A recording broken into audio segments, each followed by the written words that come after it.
देखो आज इससे ज़्यादा क्वेश्चन बनेगा नहीं, ठीक है। 15 क्वेश्चन 20-30 क्वेश्चन लगभग बनाएंगे इससे, ठीक है। उसके बाद नेक्स्ट चैप्टर पढ़ेंगे और एग्ज़ाम आने से पहले सारा ख़त्म करना है ना, तो ख़त्म हो भी जाएगा।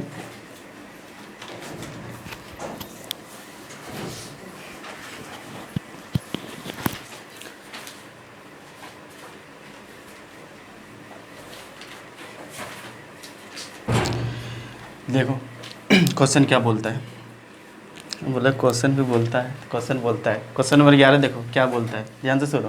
बोलता है क्वाड्रेटिक इक्वेशन है ना जिसका एक जीरो दिया हुआ है। याद करो जब हम एनसीईआरटी बुक पढ़ रहे थे तो एक जीरो मतलब एक तो मूल दिया हुआ है, कितना दिया है 3+√2 है, एक तो जीरो दिया हुआ है, ठीक है। अब बोलता है ये जो एक जीरो दिया हुआ है मतलब एक जो मूल दिया हुआ है ये वाला इसको सेटिस्फाई करेगा, मतलब x² minus 2x plus 5 equal to 0 को सेटिस्फाई करेगा, या x² minus 6x plus 6x plus 7 equal to 0 को, या फिर x² plus 6x plus 7 equal to 0 को। एक क्वेश्चन पूछते हैं तुम लोग से, देखते हैं बता सकता है क्या। यदि हम लोग जैसे d इक्वल टू निकल जाता था d इक्वल टू 0, d का जो मान निकलते थे, d मतलब समझने को थोड़ा ज़्यादा कोशिश करना, आज क्वेश्चन थोड़ा अलग टाइप का। b² माइनस 4ac और एग्जाम में आ जाएगा तो थोड़ा प्रॉब्लम हो सकता है, इसीलिए थोड़ा प्रैक्टिस अच्छा से कर लो। d मतलब b² माइनस 4ac, यदि ये जिसका जो मान निकलता था 0 से क्या बड़ा, तो आगे हम कौन सा फार्मूला का यूज करते थे मूल फाइंड करने के लिए? द्विघातीय सूत्र है ना, बाइनोमियल फार्मूला जिसको बोलते हैं। तो x इक्वल टू क्या होता था -b प्लस -√d/2a, इसी का यूज करते थे। तो यहाँ पे जो प्लस और माइनस है ना, यहाँ पे ध्यान से देखना कि यहाँ पे जो प्लस और माइनस है इसमें कैठो रूट निकलता है, इससे कैठो निकलता है। एक बार प्लस लेते थे और वन टाइम क्या लेते थे माइनस, यानी यदि इस तरह का रहता 5 + -√2/3, तो इसका मतलब इसमें जो है ना, इसमें कितना रूट है, एक है कि दो है? इसमें दो रूट था, एक था 5 + √2/3 और वन टाइम 5 - √2/3। ये हिसाब बना नहीं रहे, ये हम लोग समझने का कोशिश कर रहे हैं कि एक रूट यदि प्लस में दिया है इसका मतलब दूसरा वाला माइनस में होगा, और दूसरा वाला यदि माइनस में दिया इसका मतलब पहला वाला प्लस में। ये वाला क्वेश्चन वही बोल रहा है कि एक तो हम तुमको जीरोज दे रहे हैं जो किस में है, प्लस में है, तो बताओ इसका दूसरा क्या होगा, 3 - √2 होगा। क्लियर? देखो 3 - √2 होगा पहला रूट, या पहला यहाँ पे बोल दिया, एक बोल दिया यहाँ पे 3 + √2। जब एक 3 + √2 है तो दूसरा क्या हो जाएगा, पहले तो इसको लिख लेते हैं, एक रूट हो गया हमारा 3√2 और दूसरा क्या हो जाएगा 3 - √2, ठीक है। अब ये जो फार्मूला होता है, ये जो क्वाड्रेटिक इक्वेशन है, इसको जो बनाते हैं एक फार्मूला, इसको भी थोड़ा याद कर लो, याद है कि नहीं ये देख लेते हैं। ये क्वाड्रेटिक इक्वेशन का जो फार्मूला हम लोग बनाते हैं वो कैसे बनाते हैं, x² minus alpha plus beta into x, और बताओ प्लस अल्फ़ा इंटू बीटा, इसी का यूज करके हम लोग ये क्वाड्रेटिक इक्वेशन बनाते हैं, है कि नहीं। जब यहाँ पे क्वाड्रेटिक इक्वेशन इस तरह का है और यहाँ पे देखो ऐसे है, तो हमको क्या चाहिए जो ये क्वाड्रेटिक इक्वेशन बन जाए इस तरह का, क्या चाहिए इसमें से अल्फ़ा प्लस बीटा चाहिए, और क्या चाहिए, यानी ये दोनों को वन टाइम क्या करेंगे अल्फ़ा प्लस बीटा, दोनों को वन टाइम जोड़ेंगे, जो भी आया वो हमारा क्या आएगा अल्फ़ा प्लस बीटा, और दोनों को वन टाइम क्या करेंगे मल्टीप्लाई करेंगे, जो करेंगे वो हमारा क्या आएगा अल्फ़ा इंटू बीटा, और फिर क्या करेंगे दोनों का वैल्यू पुट कर देंगे। अब इससे मैच करेंगे, जो भी आएगा वो हमारा क्या होगा आंसर होगा। देखते हैं, तो यहाँ पे देखो x² हो गया, सॉरी पहले हमको अल्फ़ा प्लस बीटा, मतलब ये जो रूट दिया हुआ है ना, ये जो रूट, ये जो मूल दिया हुआ है, ये दोनों को क्या करना होगा, यानी पहले अल्फ़ा प्लस बीटा फाइंड करना होगा। अल्फ़ा प्लस बीटा फाइंड करना होगा मतलब ये दोनों को क्या करना होगा ऐड करना होगा। ऐड कर लो, पहले क्या है 3 + √2 और फिर यहाँ पे प्लस डालना होगा, फिर क्या है 3 - √2,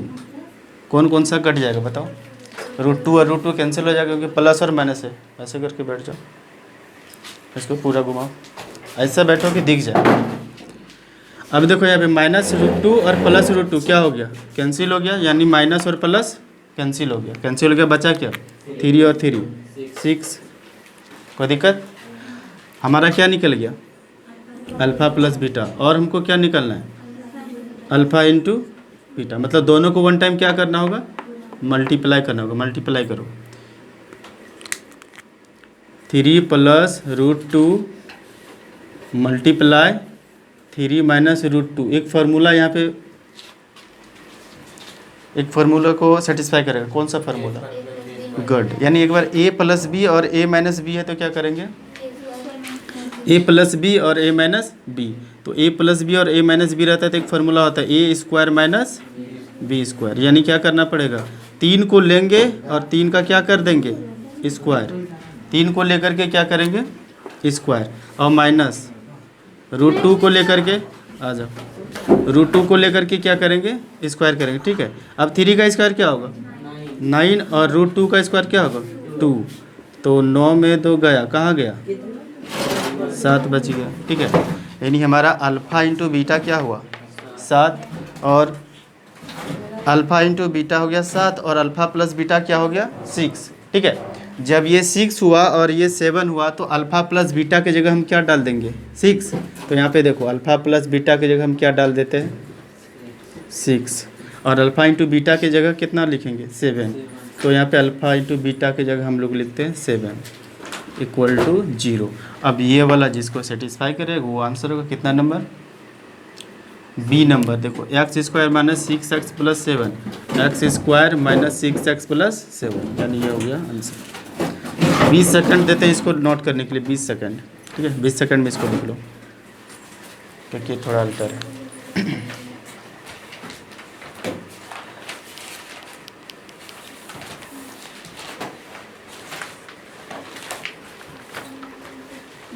नेक्स्ट क्वेश्चन जो 12 नंबर है ना, 12 नंबर क्वेश्चन, लास्ट क्लास में इस तरह का पढ़े थे हम लोग कि कौन सा द्विघात समीकरण नहीं है।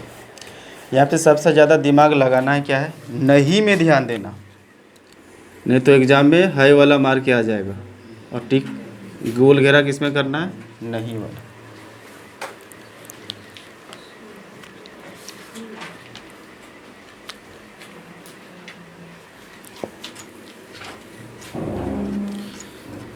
देखो 12 नंबर,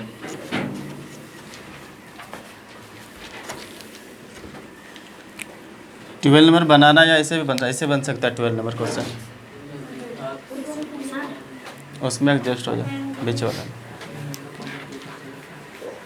कौन सा द्विघात समीकरण नहीं है बता सकता है देखते हुए? 3 नंबर नहीं होगा। ठीक है, यहाँ पे क्या ध्यान देना है, कौन सा द्विघात समीकरण नहीं है। ठीक है,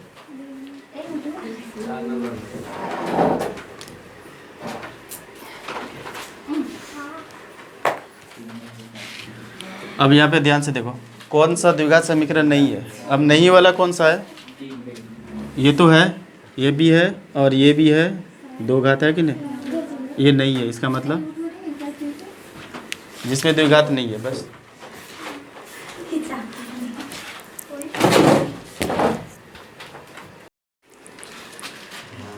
टाइम पे आओ। ठीक है, देखो निम्न से कौन सा द्विघात समीकरण नहीं है, ये तो हो गया क्वेश्चन। नेक्स्ट क्वेश्चन देखो, द्विघात समीकरण 2x² - 4x + 3, ये दिया हुआ क्या इक्वेशन क्या है 2x² - 4x + 3 = 0। इसका विवेचक निकालना, विवेचक किसको बोलते हैं लास्ट टाइम। यहाँ पे 3 बातें ध्यान से देखो, पहली क्या है विवेचक, या कहीं पे बोलेगा विविध कर, या फिर डी बोलेगा, ये सभी बातें क्या है एक ही है, यानी हमको क्या निकालने बोलता है डी। ये भी क्वेश्चन सेम बनेगा, ये भी क्वेश्चन सेम बनेगा। एग्जाम में देख के घबरा नहीं जाने के विवेचक और यहाँ पे क्या है। ठीक है, दोनों बातें एक ही होते हैं। ठीक है, एक ही है। अब यहाँ पे देखो, और मूल वास्तविक बोलेगा, मूल बोलेगा वास्तविक है या फिर नहीं है, फिर भी हम लोग क्या निकालेंगे विवेचक ही निकालेंगे, वास्तविक है या फिर नहीं है। तो क्वेश्चन नंबर 13 क्या बोल रहे हैं विवेचक होगा। विवेचक मतलब हमको क्या निकालना पड़ता है इसमें डी निकालना। डी = क्या होता है b² - 4ac। आई होप कि फार्मूला याद होगा तुम लोग को।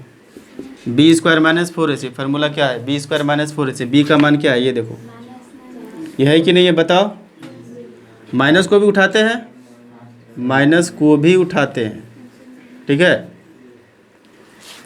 टेंशन नहीं लेने का, ध्यान से देखो, समझ में आएगा। इधर उधर इधर उधर करेगा ना, नहीं समझ में आएगा, फिर 11 12 13 करेगा। समझ में आ रहा है? वीडियो चल रहा है तो क्या हुआ, कोई दिक्कत नहीं, ध्यान से बोल रहे, देखो समझो, फिर बाद में नहीं समझेगा। वीडियो से कोई मतलब नहीं, यहाँ पे तुम ध्यान से देखो, नहीं समझा तो पूछो। अब उधर खेल कर रहे, बताओ।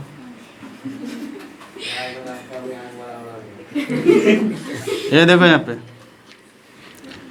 4, ए का मान बताओ, ए का मान कितना है, 2, और सी का मान क्या है,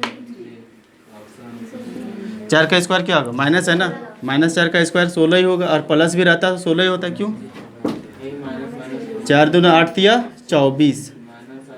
अरे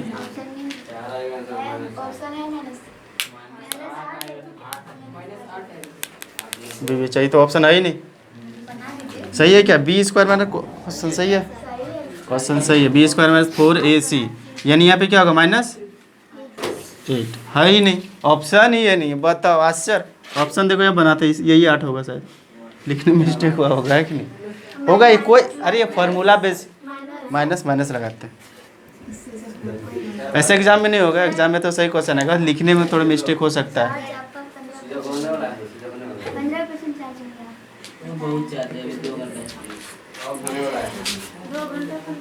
देखो नेक्स्ट क्वेश्चन भी सेम बनेगा, ठीक है।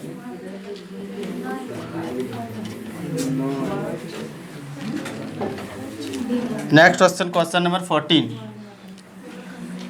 द्विघात समीकरण, इक्वेशन क्या है, x² minus 5x plus 4 equal to 0। निकालो डी, देखो क्या होगा answer, b² minus 4ac, b² मतलब -5, राइट, तो -5 है यहाँ पे, -5, ये -5 का होल स्क्वायर -4 इंटू ए का वैल्यू क्या लेते हैं, x² का कोफिशिएंट क्या है यहाँ पे, कुछ नहीं तो 1 है, 1 डालेंगे, और c का वैल्यू क्या है, 4, ठीक है। 5 का स्क्वायर 25 माइनस 4 4 जा 16, क्या होगा आंसर, 9, इसमें है ना, ये हो गया। 15 नंबर कैसा लग रहा है, ऐसा ही बनेगा, ऐसा ही बनेगा, लेकिन थोड़ा डाटा थोड़ा रूट में दिया है, तो रूट वाला थोड़ा किसी किसी को डर लगता है, ठीक है, इसलिए लिख दिए कि ये वाला। 15 नंबर क्वेश्चन देखो, 64 आएगा, d equal to b² minus 4ac, b² मतलब 10 का स्क्वायर, 10 का स्क्वायर माइनस 4, ए का वैल्यू बताओ,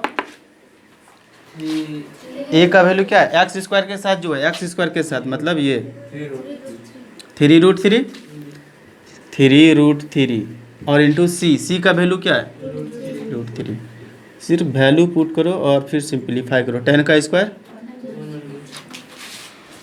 10 2 जा 20, ये वाला मिस्टेक किया तो गया काम से, समझ में आ रहा है। ऐसे कभी नहीं, ऐसे होता है जल्दीबाजी में। अच्छा 10 का स्क्वायर बेसिक हो गया, जितना स्पीड से तुम, हाँ 2 का स्क्वायर ऐसा ही होगा, 2 दिख रहा है तो नहीं होगा। 10 का स्क्वायर मतलब 100, और इसको सॉल्व करो। यहाँ पे देखो ये इसका झंझट वाले ख़त्म, झंझट समझ रहा है ना। √3 के ना √3 क्या होगा, इस जगह तो 3 हो जाएगा, और 3 को 3 से मल्टीप्लाई करो, 3 3 जा 9 और 9 4 जा 36। ये सब ज़्यादा प्रैक्टिस करेगा, और यहाँ पे यदि सीख गया है तो एग्जाम में जैसे आएगा ना, इसको बनाएंगे नहीं, इसको क्या करेंगे, दिमाग में ही बना लेंगे, देखेंगे और गोल घेरा मारना है।